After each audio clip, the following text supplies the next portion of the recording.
Okay, Avril, so thanks so much for taking time out to talk today. And I wanted to start off by asking you about the latest album. It sounds like you're in a pretty good mood recording the songs, and the songs are, kind of upbeat. So can you talk about your mindset when you're making the album and kind of your inspirations for it? Okay, sure. Very nice to talk to you as well. Thank you.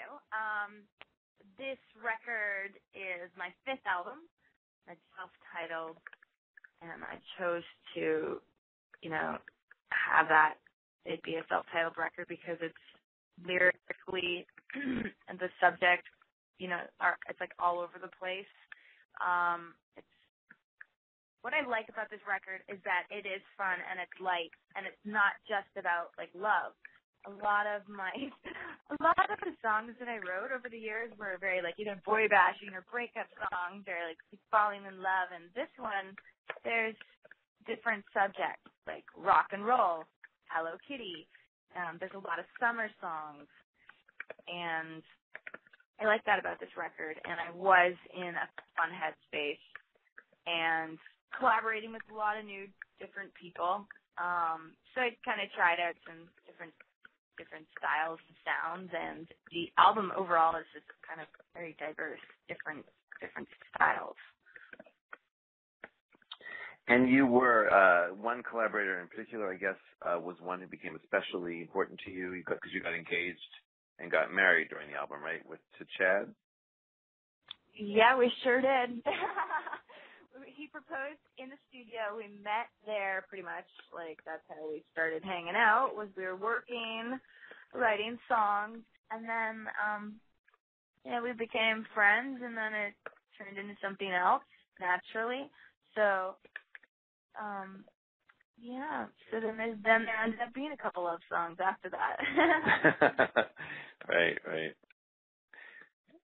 And I guess it's, good, it sounds like it was some people can't work with their significant others or their spouses, and some people can. I guess you guys figured out ahead of time that you can collaborate and not drive each other crazy or whatever.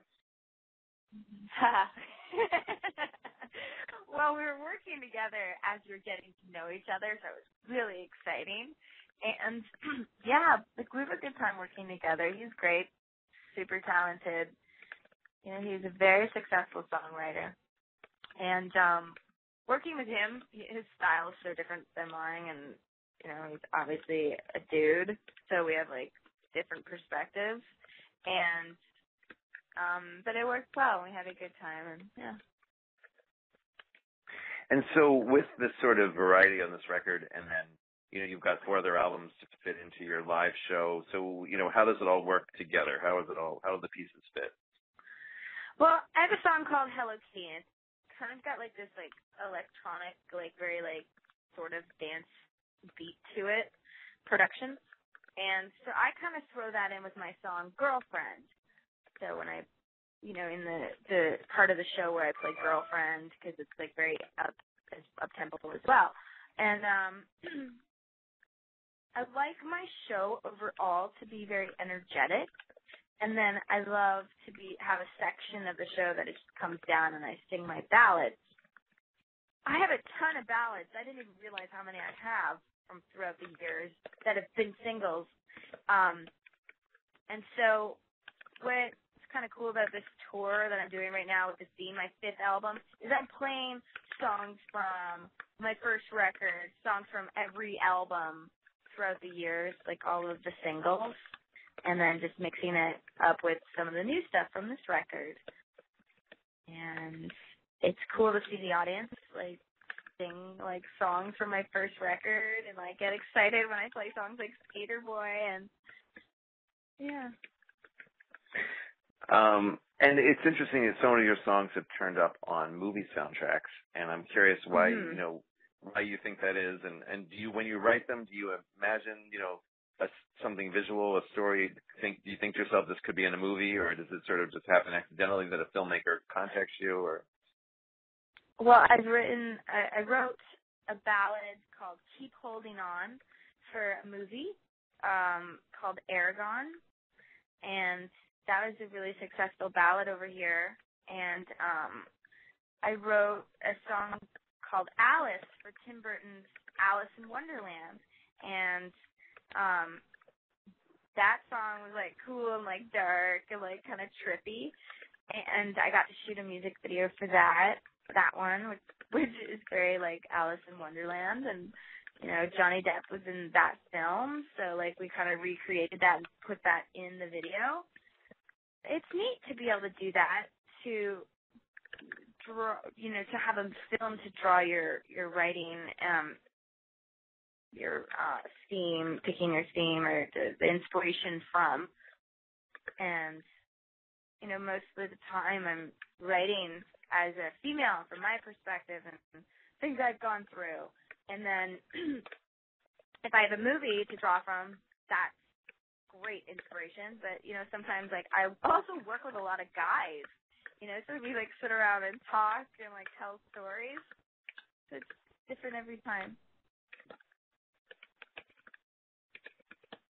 And I also wanted to ask you about, on a non-musical note, about your fashion business and your interest in fashion.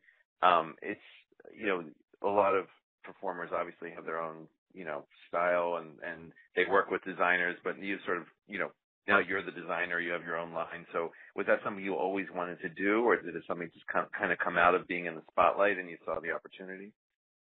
It definitely came out of being in the spotlight, and I was sitting on my tour bus and I was 19 years old, and I was touring my second album, Under My Skin, and I remember just sitting in my bedroom on the tour bus being like, I really want to like design clothes because I can't find anything that I want to wear in the stores.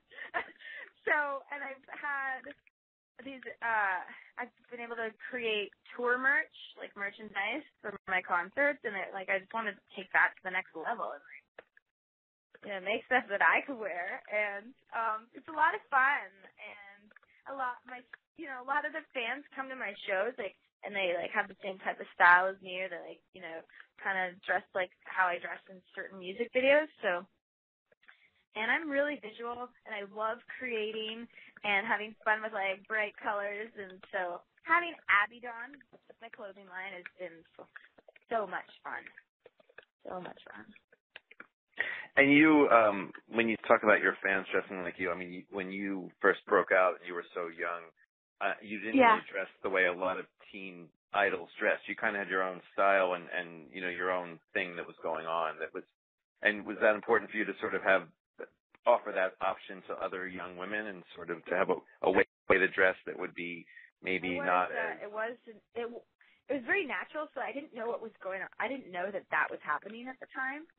But like what you're saying is that I dressed, my style is different than everybody else kind of in the music industry out on the scene at that point. And I remember like I would have to show up to like photo shoots and they would want to put me in like pink or like girly things, and I'd be like, no, I have my book bag here with me, and I've got some like neckties and some dickies, and they would just look at me like, what?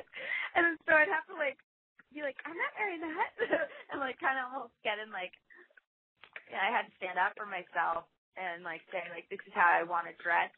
A lot of the time, you know, people can come in with an artist and try to develop them and tell them how to dress or whatever, but I was really fortunate because my L.A. Reid, who signed me to my first record deal, he was like, girl, you have your own thing going on. Like, you just keep being you. And I just kept wearing the same clothes in my suitcase, and I was me. And, I was actually on my first record, there was a lot of, like, you know, I wore the neckties, and a lot of girls and fans and stuff were wearing neckties, and they'd come to the concert. It was like, I would see the lineup of the fans to the venue, to the show, and they were like all dressed like how I was dressed in my music video, and that was surreal. I was like, what? Somebody pinch me. They're dressing like me? This is so cool.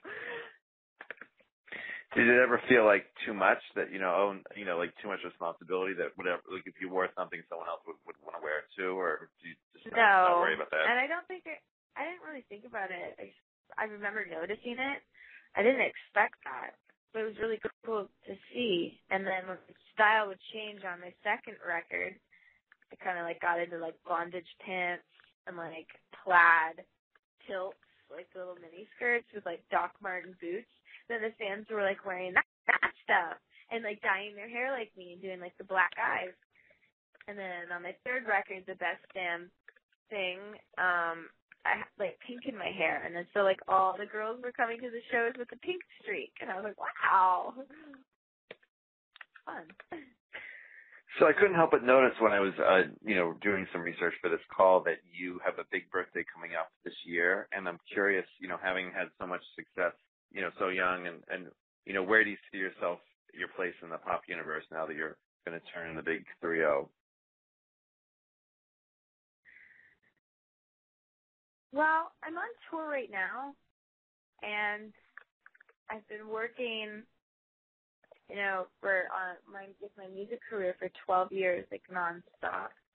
And I'm going to continue to do music, but I'm also going to focus on some other stuff. But at the moment, it's all about the tour, and we're kind of talking about like more tour dates and stuff like that. So I'm just going to stay really focused on my career.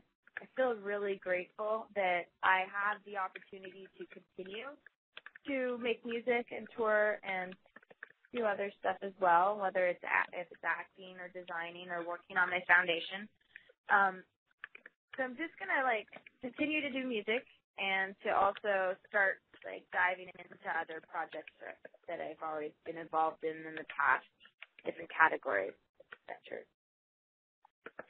Okay, sounds great. Well, I think that's everything on my list of questions, and I think we're just about out of time. So thanks so much, Avril. Appreciate you calling in today.